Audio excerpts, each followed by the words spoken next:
नमस्कार, मैं ज्योति निषाद। आप देख रहे हैं। चलिए बढ़ते हैं खबरों की ओर। उत्तर प्रदेश प्रयागराज पुलिस द्वारा हाल ही में धर्मांतरण रैकेट का पर्दाफाश किए जाने के बाद कन्वर्जन को रोकने के लिए योगी सरकार ने कड़ा रुख अपनाया है। योगी सरकार ने धर्मांतर को रोकने के लिए धर्मांतरण विधेयक में संशोधन कर इसे और सख्त बनाया है। सरकार ने उत्तर प्रदेश विधि विरुद्ध धर्म परिवर्तन प्रतिरोध संशोधन अधिनियम 2024 को लागू किया है। विधेयक में तथ्यों को छुपाकर या डरा धमकाकर धर्म परिवर्तन कराने को अपराध की श्रेणी में रखा गया है।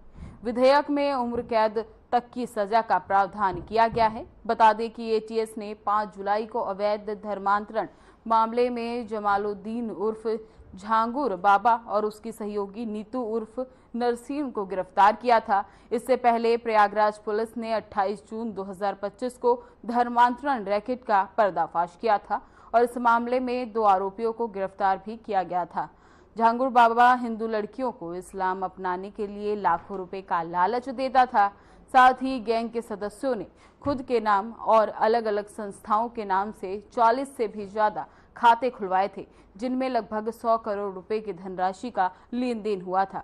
विदेशी फंडिंग से 1 साल के अंदर करोड़ों रुपए की संपत्ति, शोरूम, बंगला, लग्जरी गाड़ियां खरीदने की शिकायत मिली थी।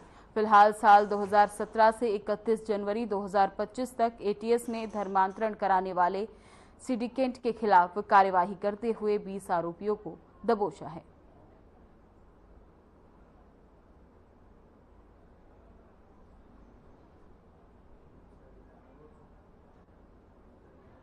दिनांक 28 जून को थाना फूलपुर पर ग्राम लिलहट निवासिनी श्रीमती गुड्डी देवी द्वारा एक तहरीर थाने पे दी गई, जिसमें उनके द्वारा सूचना दी गई कि दिनांक 8 मई को लिलहट की ही रहने वाली दरकशा बानो पुत्री मोहम्मद इस्माइल उम्र 19 वर्ष द्वारा पहला पोशाक कर व पैसों का प्रलोभन देकर उसकी 15 वर्षीय नाबालिग लड़की को धर्म परिवर्तन कराने के उद्देश्य से केरल ले जाया गया तथा इस संबंध में थाना फूलपुर पर सूचना देने पर अज्ञात नंबर से फोन करके गाली गलौज व जान से मारने की धमकी दी। इस सूचना पर सहायक पुलिस आयुक्त फूलपुर द्वारा पीड़िता के घर पर जाकर उससे वार्ता की गई तथा घटनाक्रम और घटनास्थल का निरीक्षण किया गया। पीड़िता के आवास पर सुरक्षार्थ पुलिस बल लगाया गया है। जांच से यह निकलकर आया कि 8 मई को दरकशा बानो नाबालिग लड़की को जबरन धर्म परिवर्तन कराने के उद्देश्य से पहला फुसलाकर व प्रलोभन देकर घर से लेकर गई, जिसमें उसका साथ मोहम्मद कैफ निवासी फूलपुर ने दिया, जो उनको मोटरसाइकिल से प्रयागराज जंक्शन तक छोड़ने गया। इस दौरान कैफ ने पीड़िता के साथ छेड़खानी की भी घटना की थी।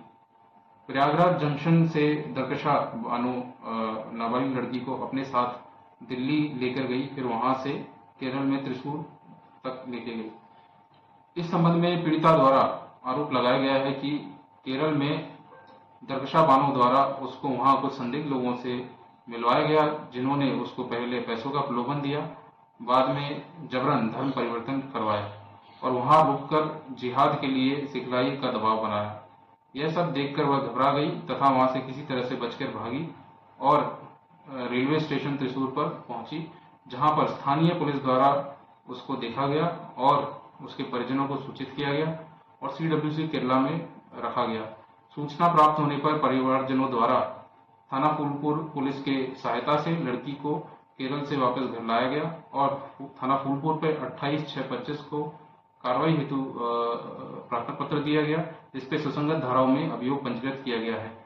इसमें नामित आरोपी दरकशा बानो और मोहम्मद कैफ निवासी थाना फूलपुर को पुलिस द्वारा गिरफ्तार कर लिया गया है तथा आवश्यक विधिक कार्रवाई की जा रही है। प्रथम दृष्टया यह विदित होता है कि आरोपी दरकशा बानो एक संगठित गिरोह के साथ शामिल है, जो गरीब एवं दलित लड़कियों को बहला फुसलाकर उनका ब्रेन वॉश करके धर्म परिवर्तन कराकर आतंकवादी देश विरोधी गतिविधियों में लिप्त कराने का कार्य करती है। इस संबंध में और आरोपों के संबंध में सभी पहलुओं पर गहनता से जांच की जाए।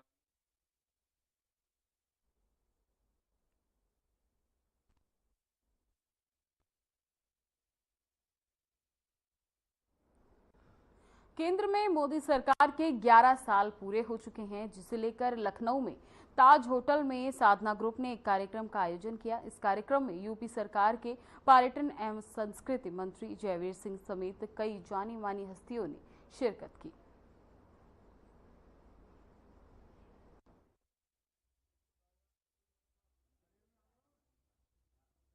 तो आज हम अपने कार्यक्रम की शुरुआत जो है वो शंखना से ही करेंगे।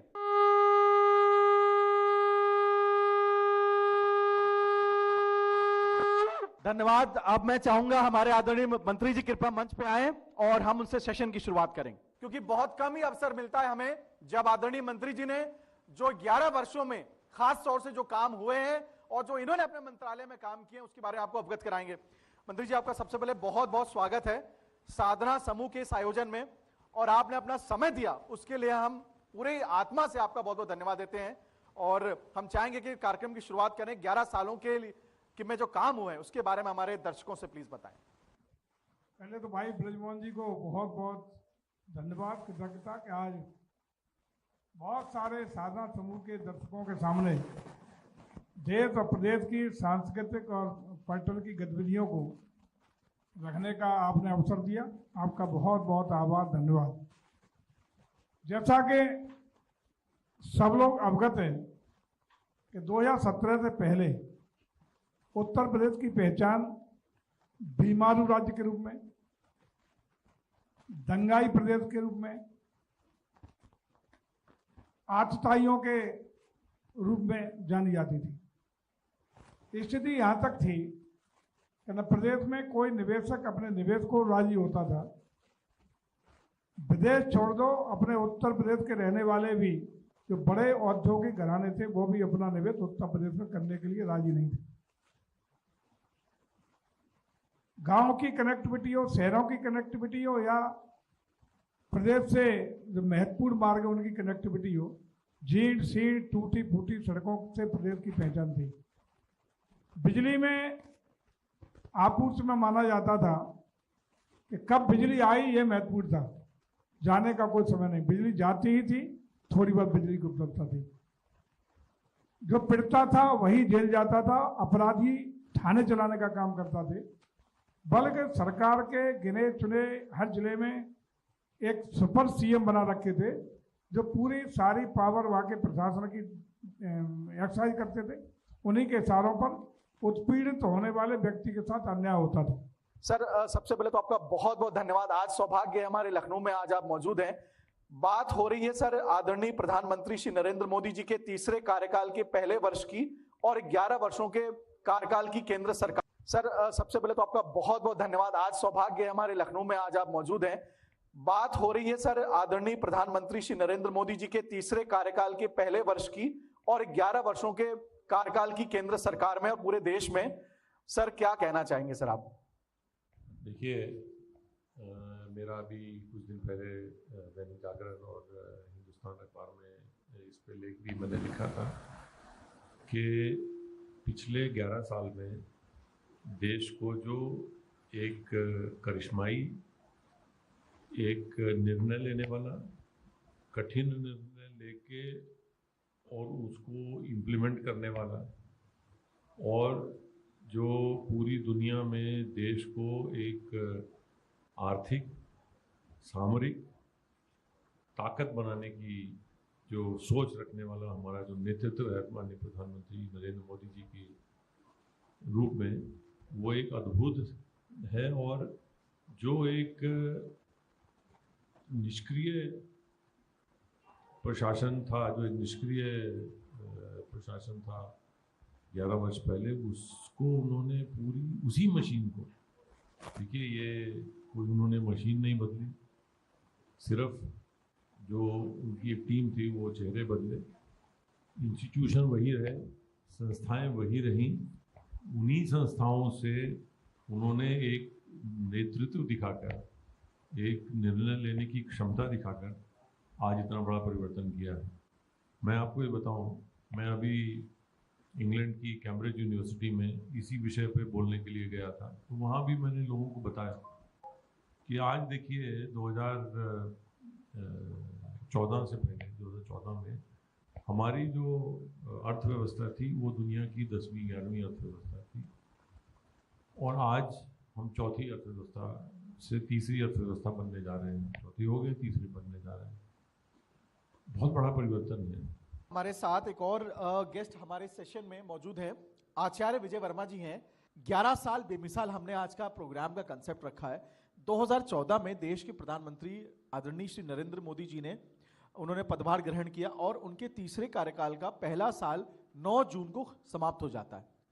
क्या लगता है आपको कि आदरणीय प्रधानमंत्री मोदी जी के लिए आने वाला समय कैसा है, और वही हमारे देश के ऐसे प्रधानमंत्री क्यों बने या कैसे बन पाए? मोदी जी के बारे में मेरे पास बहुत सारी चीज़ें हैं कहने के लिए, और इसके लिए तो पूरा एपिसोड हमको बनाना पड़ेगा।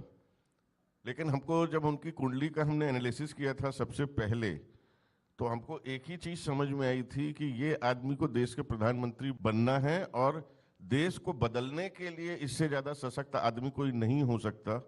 एक तो उनके निर्णय लेने की क्षमता, कुंडली उनकी जो देखी, तो कुंडली को देख के मैं बहुत प्रभावित हुआ, और ईश्वर उन्हें अच्छा स्वास्थ्य लाभ दे। और अभी हमको लगता है कि बहुत कुछ ऐसी चीज़ें हैं जो 11 साल में पूरी नहीं हुई हैं, अभी बहुत बाकी है। और ऐसा मेरे को लगता है कि 47 से लेकर और अभी तक जितनी भी चीज़ें थीं वो सिर्फ 11 साल के अगर हम देखें तो बहुत सी चीज़ें इतनी तेज़ी से, इतनी रफ्तार के साथ कई मुद्दों पे डिसीजन लिए गए।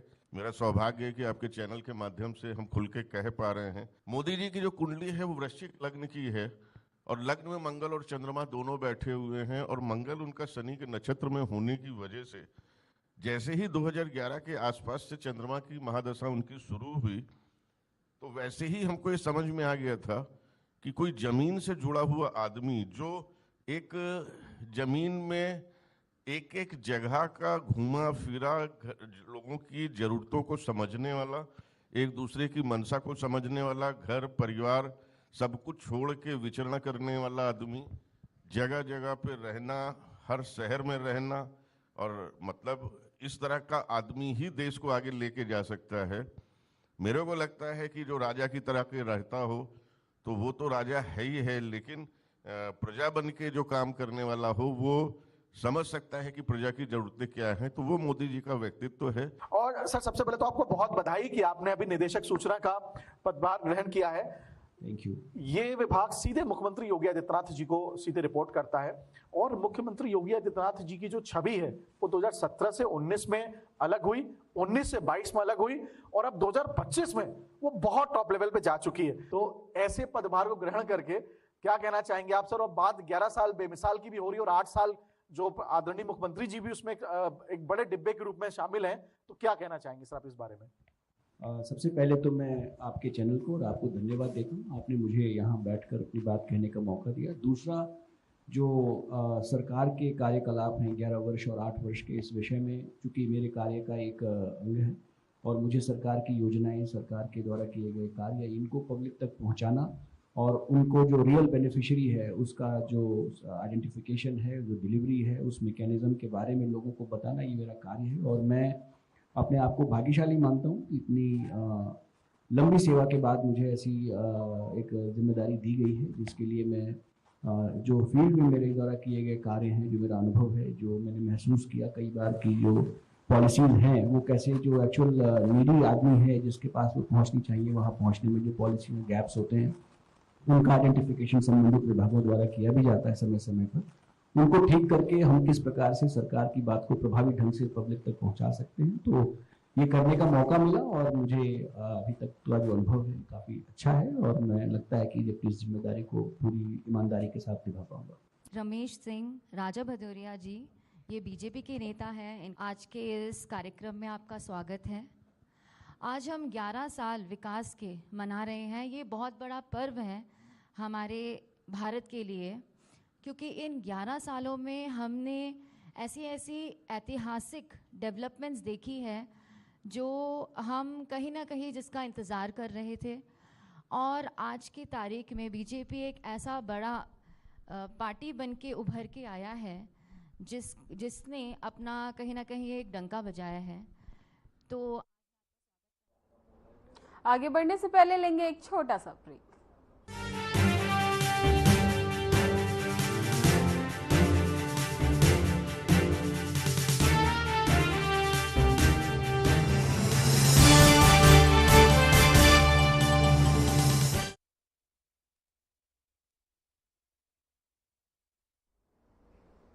स्वागत है आपका। ब्रेक के बाद चलते हैं उसी खबर की ओर।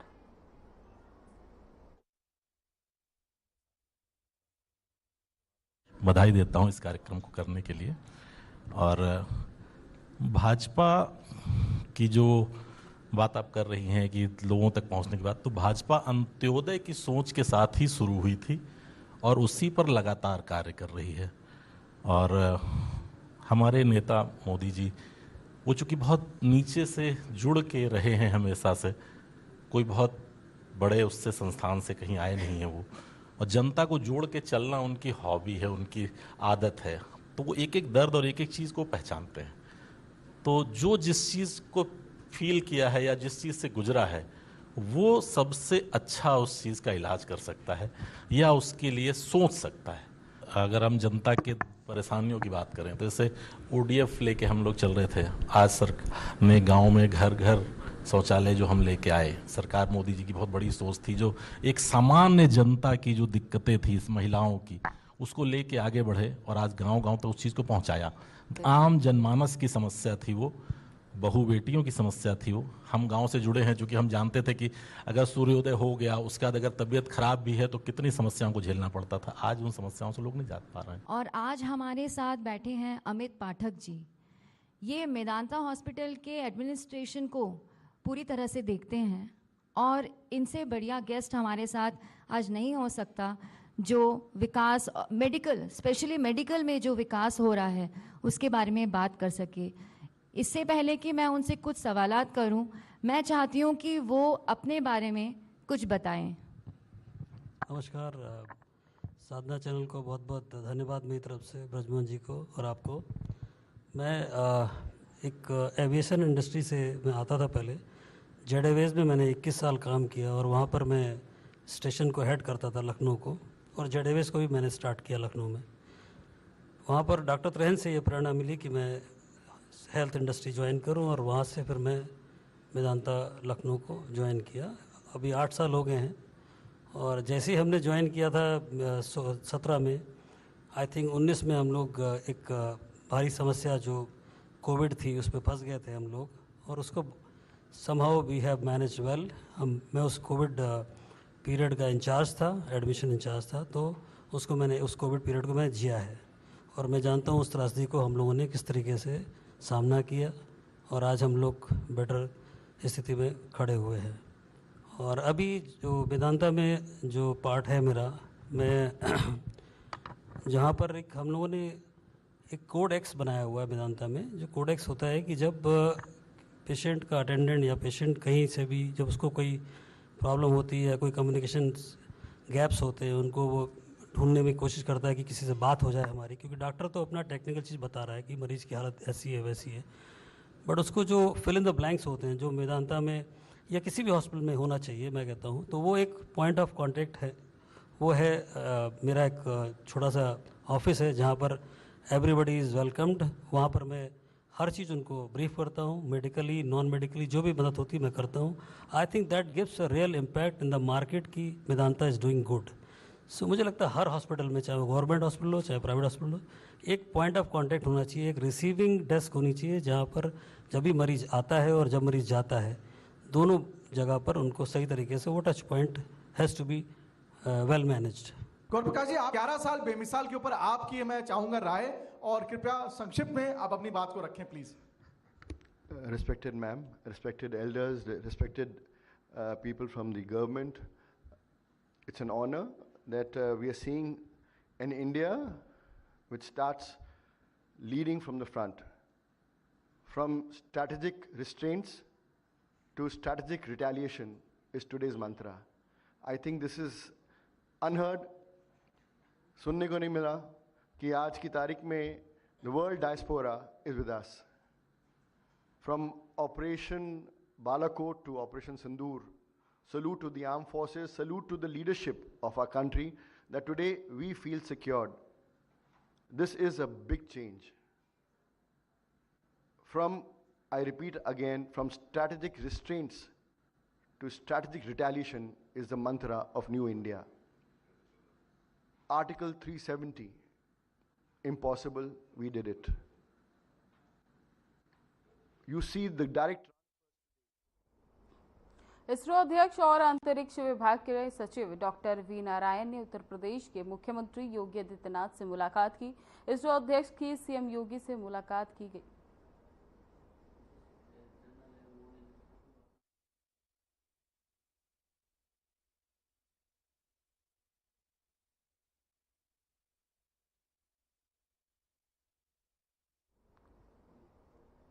फिलहाल के लिए इस बुलेटिन में बस इतना ही। बने रहें हमारे साथ, तब तक के लिए नमस्कार।